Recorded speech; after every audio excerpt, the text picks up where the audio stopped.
ಮಲೆನಾಡು ಭಾಗದಲ್ಲಿ ಅತಿ ಹೆಚ್ಚು ಮಳೆ ಬೀಳ್ತಾ ಇರೋದಾಗಿ ತುಂಗಭದ್ರಾ ಡ್ಯಾಮ್ಗೆ ಅತಿ ಹೆಚ್ಚು ನೀರು ಬರ್ತಾ ಇದೆ. ಹೀಗಾಗಿ ತುಂಗಭದ್ರಾಗೆ ಈಗಾಗಲೇ 90,000ಕ್ಕೂ ಅಧಿಕ ಕ್ಯೂಸೆಕ್ಸ್ ನೀರನ್ನು ಹೊರಬಿಟ್ಟಿದ್ದರಿಂದಾಗಿ ಹಂಪಿ ಭಾಗದಲ್ಲಿ ಕೆಲವೊಂದಿಷ್ಟು ಸ್ಮಾರಕಗಳು ಮುಳುಗಿರುವಂಥದ್ದು. ನಾವೀಗ ಹಂಪಿಯ ತುಂಗಭದ್ರಾ ನದಿ ಇರತಕ್ಕಂಥ ಒಂದು ದೃಶ್ಯದಲ್ಲಿ ತಾವು ಗಮನಿಸ್ಬೋದು. ಅಂದರೆ ಪ್ರಮುಖವಾಗಿ ಇಲ್ಲಿ ಸಾಕಷ್ಟು ಸ್ಮಾರಕಗಳನ್ನು ನಾವು ಕಾಣ್ಬೋದು.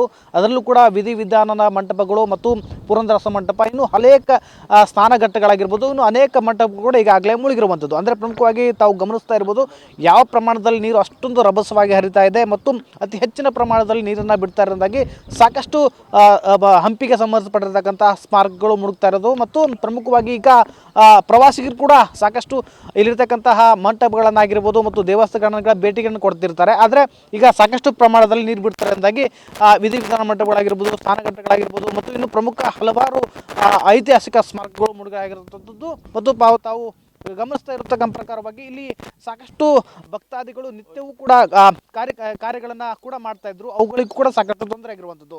ಈಗ ಮತ್ತು ಜೊತೆಗೆ ನಮ್ಮ ಜೊತೆಗೆ ಈಗ ಅರ್ಚಕರು ಇದ್ದಾರೆ, ಅವ್ರನ್ನು ಕೂಡ ಮಾತಾಡ್ತಾ ಹೋಗ್ತಾರೆ. ಅಂದರೆ ಪ್ರಮುಖವಾಗಿ ಇಲ್ಲಿ ಯಾವ್ಯಾವ ಘಟ್ಟಗಳು ಮತ್ತು ಪ್ರಮುಖವಾಗಿರ್ತಕ್ಕಂಥ ಪ್ರವಾಸ ಸ್ಥಳಗಳು ಯಾವ್ಯಾವ ಮುಳುಗಿದಾವೆ ಅನ್ನೋ ಕೂಡ ಮಾತಾಡ್ತಾ ಹೋಗ್ತೀನಿ.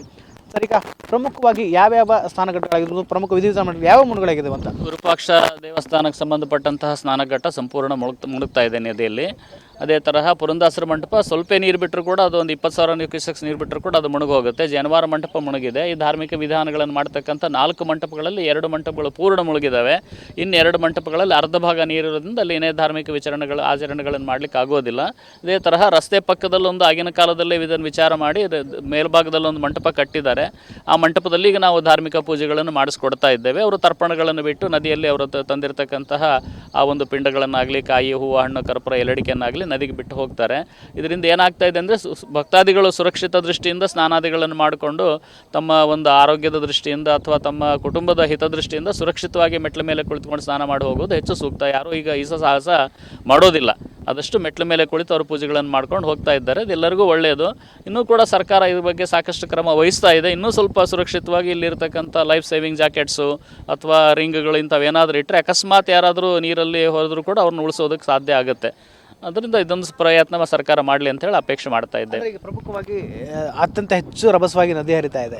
ಪ್ರವಾಸಿಗರು ಅಥವಾ ಈ ವಿಧಿವಿಧಾನ ಕಾರ್ಯಗಳಿಗೆ ಬಂದಿರತಕ್ಕಂಥ ಜನರು ನದಿಗೆ ಇಳಿಬಾರದು ಅಂತ ಏನು ಸೂಚನೆ ಇದೆಯಾ? ಈಗ ಪೊಲೀಸರು ಕೂಡ ಸಾಕಷ್ಟು ಮುಂಜಾಗ್ರತಾ ಕ್ರಮ ಕೈಗೊಂಡು ಅನೌನ್ಸ್ ಮಾಡ್ತಾ ಇದ್ದಾರೆ, ಮೈಕಲ್ ಹೇಳ್ತಾ ಇದ್ದಾರೆ. ಮತ್ತು ಅಲ್ಲಲ್ಲಿ ಕೂಡ ಇದ್ರ ಬಗ್ಗೆ ಸಾಕಷ್ಟು ಡಂಗರುಗಳನ್ನು ಸಾರಿದ್ದಾರೆ. ಗ್ರಾಮ ಪಂಚಾಯತಿಯಿಂದ ಕೂಡಲೂ ಸಾಕಷ್ಟು ಪ್ರಯತ್ನವನ್ನು ಅವ್ರು ಮಾಡಿದ್ದಾರೆ. ಅಷ್ಟಾದರೂ ಕೂಡ ಕೆಲವರು ಅದನ್ನು ಕೇಳದೇ ಇರೋರು ಸಾಹಸ ಮಾಡೋದಿಲ್ಲ. ಬಟ್ ಏನಂದರೆ ಯಾರು ಇಲ್ಲಿ ತನಕ ಈ ಪ್ರವಾಹದಲ್ಲಿ ನೀರಲ್ಲಿ ಮುಳುಗಿ ಸತ್ತಿದ್ದ ಉದಾಹರಣೆ ನನಗೆ 50 ವರ್ಷದ ಇತಿಹಾಸದಲ್ಲಿ ಇಲ್ಲ. ಬೇಸಿಗೆಯಲ್ಲೇ ನೀರು ಕಡಿಮೆ ಇದ್ದಾಗಲೇ ನೀರಿನ ಗೊತ್ತಾಗಲಾರದೆ ಮುಳುಗಿ ಸಾಯೋರು ಬಹಳ ಜನ ಇರ್ತಾರೆ.